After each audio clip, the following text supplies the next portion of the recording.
Well, on that note, welcome everybody to another episode of the Ripple Intent Podcast. I am one of your co-hosts, Kyle Majchrowski, and with me, as always, is John Grant. John, please say hello to our listeners. Hello to our listeners. Very nice, very nice. Best way to kick us off this morning. Well, thank you all for being here. Thanks for downloading this episode. Ripple Intent is a nonprofit organization that has been around for quite a while, and we hold events through multiple cities across the country where we try to help people become better people, better teammates, and better leaders. We do that through our breakfast clubs. If there's one near you, you should attend it when you can. And we also do it through our annual symposium, which next year in 2025 will be held in Dallas, Texas at the end of February. So check us out online at rippleintent.org and register today before we fill up and your seat is gone. With us today, I'd like to introduce Kenda Salisbury. She is with us from the West Coast. So early good morning to you. Thanks for being here. Why don't you go ahead and introduce yourself to our folks? Sure. Thank you for inviting me to be part of your podcast today. My name, as you mentioned, Kenda Salisbury. I am a regional business development director for Degenkolb Engineers. I work in the Seattle office. I have been with the company for 10 years and in the industry for 25. Awesome. Doing business development for about 21 of those years. 21 years of business development. For some people, they're like, that is fantastic. Others people are not responding that way at the moment. I understand. That's great. So just a little context in why you're here. So we kicked off our Ripple Intent organization in Seattle here not too long ago, and you were part of the core group that made that happen. Super successful, awesome core group, by the way, and really happy to have everybody on board. And we had a really good first event. So we'll be heading there again. We may have already been there when you're listening to this, so if you have, awesome. But you got engaged, you got involved. You had no idea what Ripple Intent is, but one of your colleagues does a lot of work with us and volunteers a lot of work with us, and so she was talking it up pretty good, and appreciate your support in making that happen. And so when we met and we were chatting, it just kind of dawned on me that I've been on the owner's side for as long as you've been on the BD side, and you struck me as a not BD person. And so I was like, wait a minute, you've been doing this that long, and there's just something so unique and so energetic and so pleasurable about our conversation. I was like, we got to have it on our podcast. There's a story here. And even in talking in our preparation for this, some of the context that we were talking about around culture and people and how you have found ways to make those things important and stick for so long. We just got to get into that and start unpacking it. So, yeah, that's enough for me. That's a lot of talking. That's your job. That's my job. Yes. Isn't that your job? Isn't that what BD people are supposed to do? Is talk? No, you're shaking your head. So for those of you listening, she's shaking her head at me. No. No, my job is to listen. My job isn't to talk. All right, you got to explain that a little bit more. The best way to get information from people is to prompt them with questions and just keep at it, asking leading questions. My job is to get information and to form a relationship.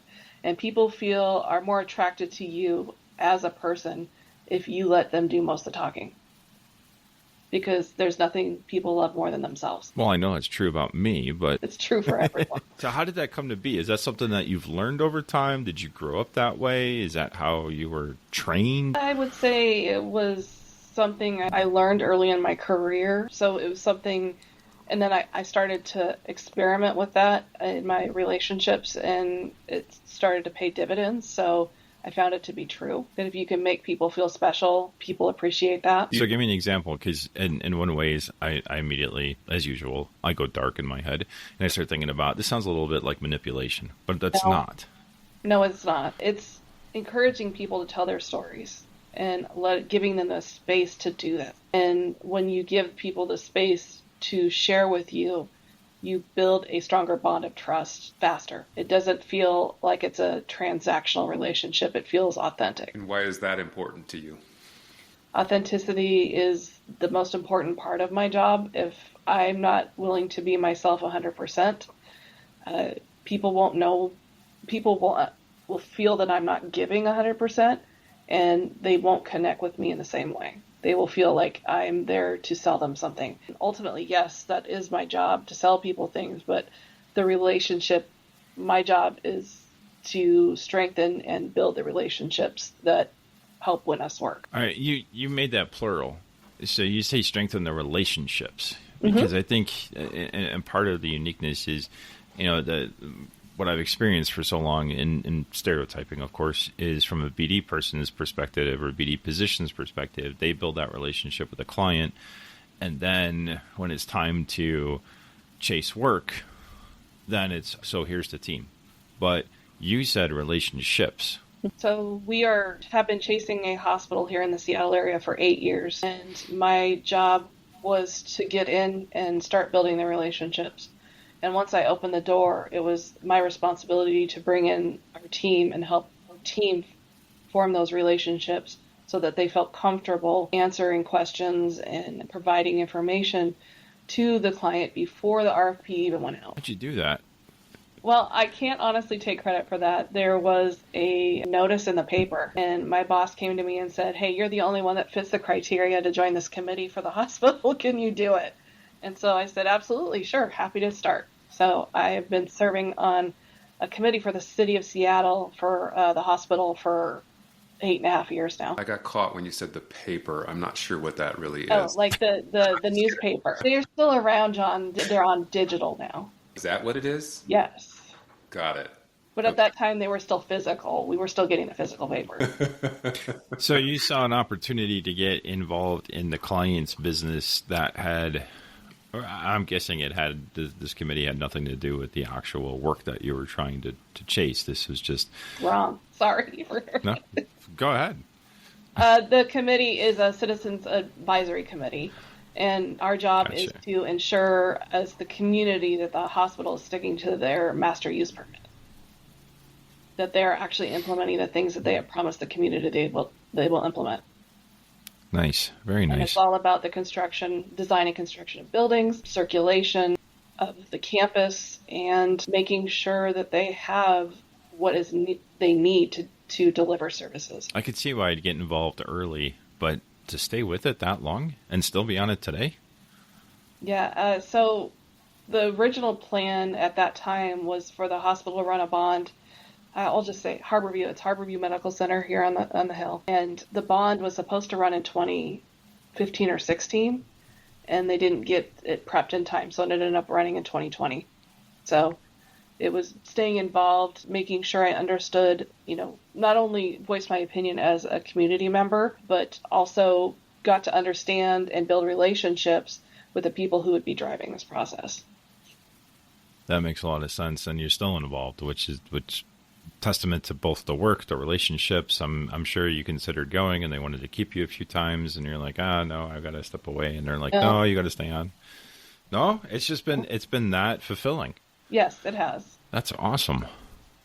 So you're in there, you're engaging in that manner with the hospital, and then, of course, your firm ends up doing some work with them.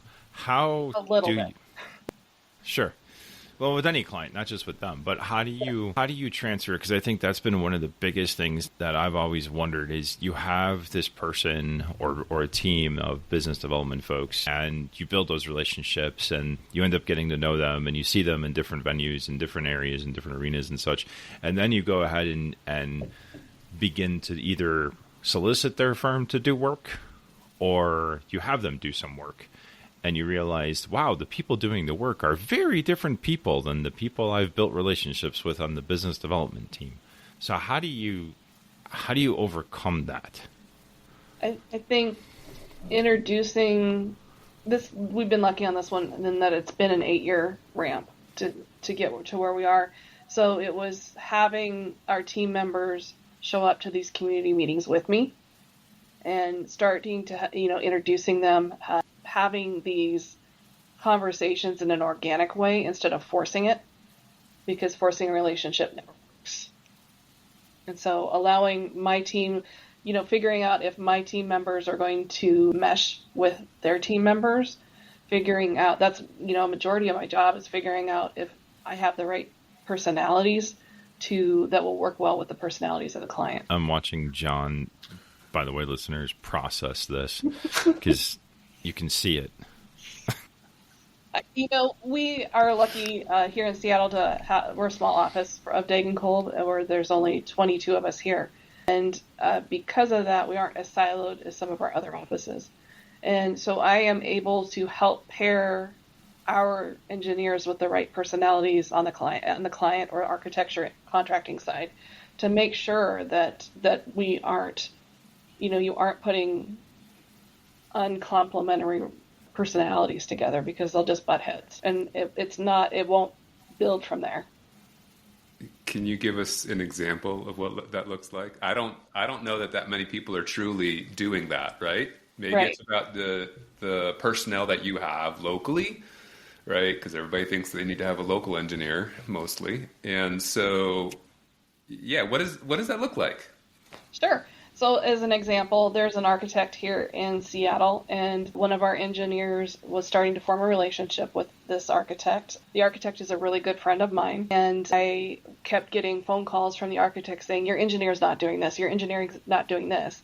And I said, well, have you talked to the engineer? Well, no, they're just supposed to know. I said, well, they're not psychic. And the longer it went on, they just kept beating against each other more and more. And so the next time, because my relationship with the architect was so strong, he continued to come back to us. And so I found a different one of our project managers I knew would be a better personality fit with this architect, and that it's been gangbusters. This engineer has gotten pretty much all of his work since then, because that is a stronger relationship. And recognizing that, focusing on the strength of the relationship is more important than the expertise. In some fashion, because people trust you, they trust that you know what you're doing. I think that's a really interesting point. And by the way, I think most of us in engineering school, we forget to sign up for the psychic class. Yeah, maybe we should know it, but yeah, No. we forget to sign up for that class. So that's really fascinating. So you said that the relationship is more important than the technical skills. The technical skills, I'm not, as my engineers might listen to this, the technical skills are vitally important, but having the right personality fit is more important. And so we work as, I've heard a lot of firms say this, but we work as one company. And we have people who specialize in specific things throughout the company. And if that expertise is needed, they're still not going to be my PM because they don't have the relationship. My local team is going to be the PM with that expertise as part of the team, but not the lead of the team. So let me ask you this. So the one that you replaced, because this can go a couple different ways. I say replaced, and that it wasn't a good fit. It clearly wasn't a good fit. And so you recognize that. The architect obviously recognized that. And so you switched people, and it was a better fit. And like you said, it's been gangbusters ever since. So fantastic. The person who was not doing well, mm-hmm. was that this is where I struggle, because I've worked with tons of project managers, and they're, as much as you can standardize your policy, your processes, procedures, they're still people, and they do things different. You can give them all the same document, the same script, and the same all this and the same all that, but they're still going to enact, and they're still going to do some things different because they're people and they're unique amongst themselves. Was there another client that fit better? Oh, yes. With that particular individual? Oh, yes. He has found his tribe, and he's found the people that he works really well with, and he has a lot of work that comes in because he has strong relationships. It just didn't work with this architect, with that person. And so it's okay for not to be everyone's best friend. You're going to be somebody's cup of tea, and some people are going to hate you upon meeting you, and it's okay. Doesn't that drive the HR people crazy? What you just described, because it's like, well, those are your weaknesses, and those should be part of your 3 annual goals. You should improve that so that you're not just this group's cup of tea. You could also be this group's cup of tea. And you're saying, no, I'm not going to force a relationship because it will feel transactional. It won't feel authentic. And if I don't have an authentic feeling with a relationship and a person, I know I'm not going to give them my full self. I'm not going to be comfortable providing honest information to them, if that makes sense. Yes, it does. Do you talk about this internally? Yes. So how is it received? Because I'm just going through, right? We do, and we talked about it before on this podcast. We do a lot of work with Clifton Strength Finders, and we've done that. And so there's certain people where the relationship building strengths are certainly very, very high. And then there's other people who are just looked at as long as you technically get it all, it doesn't matter about the rest of this stuff. And then there's the people who bridge those two things and everything in between. How, and I'm thinking, again, I'm going to totally stereotype engineers because John's really good at it. No, we know so many of them and we work so many that, like he was joking, the whole, and I would say the same thing from a construction management school. We had, I think, about 2 hours worth of people skills during our degree program. That was about it. So everything else we learned once we got out in the working world. We learned in the internships, and you learn once you get out in the working world. You learn from your parents, and you really hope you have some good mentors and some good managers and leaders along the way. Otherwise, you turn into the next jerk. And so a lot of it is just kind of happenstance. So part of the reason I'm poking about how do you talk about it internally is, you might see that, but then how do you push or not push? How do you reinforce to your engineers that relationships are just as important as the work that we do, or is a part of the work that we do? It is the one thing that we focus on above all else when it comes to business development. And we do a lot of internal meetings between our teams. So Monday is meeting day around Degenkolb, and all of our market sectors, which we call practice areas, we meet every Monday. So it's company wide. So our healthcare team is probably 35 people in the project management realm. So it's all of our project managers and above. And we all get together. We talk about what we're chasing, who we're forming relationships with. If we're not getting in the front door with a firm we want to work with on a project, we will use introduction points from different parts of our company to help form those relationships. But we also really focus on the people within our organizations. So the strength of the relationship is built through, we do a lot of role playing when we're talking about, you're going to contact this person. Let's talk about how are you going to get them to give you this information, and how are you going to form that relationship that you need to win the work. So we do a lot of role playing around here. Wow. How do your engineers respond to the role playing? We don't tell them it's role playing. Guys, today is Dungeons and Dragons Day. No, it's more and about... you get to be... No, that would be nice, though. That's a good... I'll try that one. No, it's more about, all right, you're going to call this person. All right, how are you going to get the information you need? So how are, if you want... How do I say this?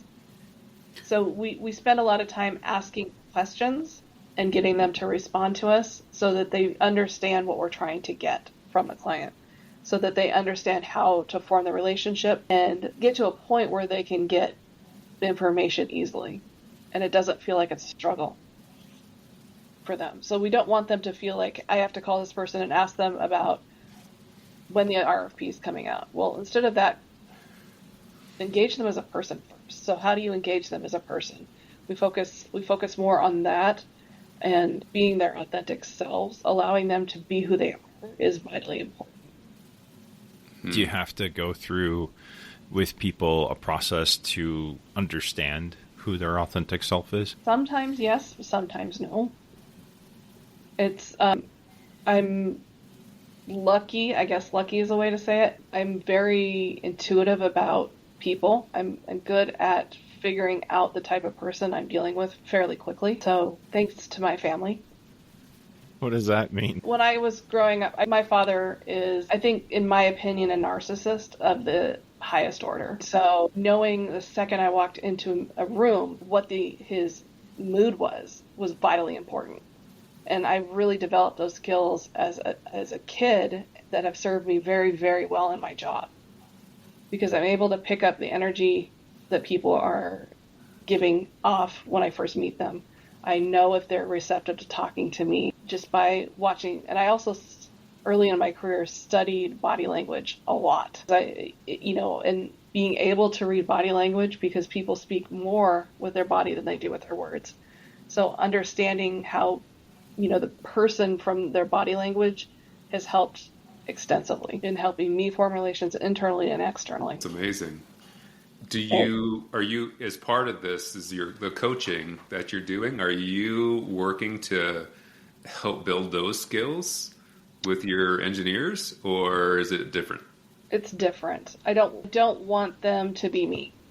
I want them to be themselves. So focusing on what makes them tick and getting them comfortable talking about themselves as people, and not just the engineering, but their personal lives. Helping them come out of their shells is my job. Helping them feel comfortable with who they are is my job. And how does that translate into the work? So if they are comfortable with themselves and they have that confidence and they have those relationships, how does that impact the work itself?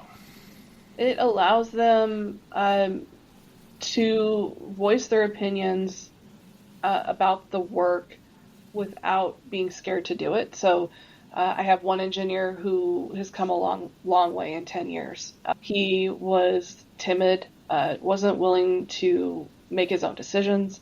He wasn't willing to make client phone calls. He wasn't willing to put himself out there. And over the last 10 years, we've really worked at building his self-esteem so that he is now my best business development engineer, because he has really taken it upon himself not only to he's read tremendous amount of books about body language and how to persuade people. And yes, that sounds not great. It's allowed him to gain the confidence to know that he knows what he's doing. And that is where a lot of that inauthenticity comes from, is that you feel like you don't know what you're doing, and you don't want to step wrong. You don't want to be in front of the client and make an error that you can't come back from. And so by helping them build that self-esteem, they're more willing to put themselves out there and provide the information and an honest opinion to the client about their jobs. Gosh, I only think of so many project meetings over the years where you sit there and you ask somebody from the engineering team, "Well, what do you think?" And they're I don't want to say what I think right now. I got to go study this. We got to look at this. We got to do some research. We'll get back to you. And it's like, no, right now, in the moment. What do you think? Mm-hmm. Good idea, bad idea? I can't really answer that. No, come on. And it's like pulling teeth. Opinion. Yeah, of course you got an opinion. Like, if this is the dumbest thing in the world, say it. We're not gonna lose any respect. In fact, we'll gain some respect. But there's this innate, and most project team members, I mean, I pick on the engineers, but most project team members in the presence of the client will often resort to that. I have to go confer with other people to figure out what the right answer is you're looking for. And it's like, that's not at all what we're looking for. So, yeah, we work on allowing them to express their opinions without repercussion. So working with them as part of building their self-esteem, is allowing them to voice their opinions without correcting them. It's more about leading them to the answer instead of telling them the answer. And that helps build that self-esteem so that they can say, my gut answer is this. This is my opinion. It isn't fully formed. If you want more information, I'd have to talk to a couple people back at the office. I love, and so this isn't just isolated to engineers, but anyone, like, we treat anyone who is a subject matter expert, right? You're building the confidence, and I love how you frame that. So you're building that confidence in the technical skills. And that's kind of what gives you, on the one hand, the ability to have that level of conversation and how quickly you can respond. However, I love that your focus is really building the confidence in yourself as a person to be comfortable in your own skin and let the technical skills stand separate. I can see how the two are so intimately related, and yet it's a completely different focus. Right. We've spent a lot of there's been a lot of research released about vulnerability and people being vulnerable with each other. And I can tell you my engineers are very uncomfortable with it, but we continue to practice and push them in that direction so that they feel comfortable being open and vulnerable, not only with us, but with other people, because that is what people connect with more than anything. is that personal vulnerability. And so we are currently, one of our senior principals and myself are currently going around the company doing some empathy training. So we're training people on how to be empathetic to others. I'll never forget a guy I worked with. He had the best line, "I'm sorry you feel that way." He's like, "That, what? That's being empathetic, isn't it?" No, it is not. That's fantastic. They are lucky to have you. It's not just me. There's 8 of us, so throughout the company. So I can't take all the credit. Yeah, but who... Sorry, you're going to have to take the compliment. I mean, the fact that you're going around and doing empathy training with an engineering firm is fantastic, and you set them up not for the, hey, this is the latest shiny wheel. It's a continuing progression of your desire and your passion to help drive the people side into what is naturally a resistant group when it comes to interpersonal skills. And self-confidence, as John described. I mean, all the things we've talked about. So they are. I mean, your passion comes through as to why this is important, and we continue and we see success, and it's so cool when we see success, because I imagine you guys have some of the coolest celebrations when you do see success in this area. We do. We celebrate our wins, and we get together and discuss our losses and what we can learn from them. The other thing too, Kenda, you introduced yourself as a business development director. Okay, I think a third of our conversation today was about business development. You're doing all these things that are atypical for the perception of someone in your role, which is fascinating. I've learned a lot in 25 years in this industry, and I have watched and learned from others above me who were successful in how they approach their jobs. And the people that I am drawn to are the people that are, of course, the most authentically themselves, but also those that you can watch how they build relationships by making other people feel vitally important. And that is ultimately what I'm trying to do, is to help our engineers understand that making others feel important and heard is most of our job. And making them comfortable with the decisions that they're making, and reinforcing that these are positive changes to make in relationship building. Do that in a sincere way. It is such a fast track to trust. Yes, it is. 100%. And we are, we just had our company, we get all of our company together once a year, and just had that conference a couple weeks ago. And Megan Schroeder in our San Diego office, who you both know, and I presented on networking. And we really focused on, not only are we here to help the principals and project managers win work, we're here to help others form the skills they need. So at any level of the company, if you come to us and ask for help on, I'm uncomfortable with this, or I'm struggling with this, how can you help me? And we will work with those people as well. So I usually work closely with our associates and above here in Seattle. And the year before they become an associate, I will start meeting with them and working through their fears about what their fears around business development. What are they afraid of? And when you can help work through those fears and help them understand that it's not something to be afraid of, they are more successful. Well, that's the first step going on the vulnerability piece, is admitting this is what, my fears are, and how they show up and how they manifest, and you're acknowledging that and not dismissing them, but instead embracing it and going, let's lean into this and work through it. Right. And are you ever going to be 100% the best business development person? I don't think that exists. But you have to work to the skills that you have. That's awesome. Well, I've got plenty of notes. And so I'm looking at them and I'm like, we could keep going, but we can't. We're out of time today. So I just want to say thank you for being here and sharing your insights and sharing what you do and who you are. Thank you for having me.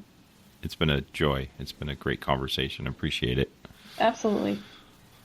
John, any parting insights before we sign off? John's I want to keep going. I love this conversation. So the biggest thing to me is if more of us did what you are doing, Kenda, then we could have a huge transformation in the AEC industry, even outside the AEC industry, right? Mm-hmm. You're helping people show up as their genuine, authentic selves, warts and all. And how does it work for you? I got it. Like, my sense is people go home feeling a lot better after learning more about the way you're helping them engage with the world. I hope so. That's my hope. I think that's fascinating. So, listeners, you got some major insights today into... John, you can call if you want to keep the conversation going. Like I said, I think before we hit play, I can give you all of my secrets, but you have to implement them in order for you to be successful. Yeah, we could share notes for sure. I love it. That's awesome. Well, more next time. Thank you all for listening. Find us at rippleandtunt.org. Of course, we're all over LinkedIn as well. And with that, we will see you on the next podcast. Take care.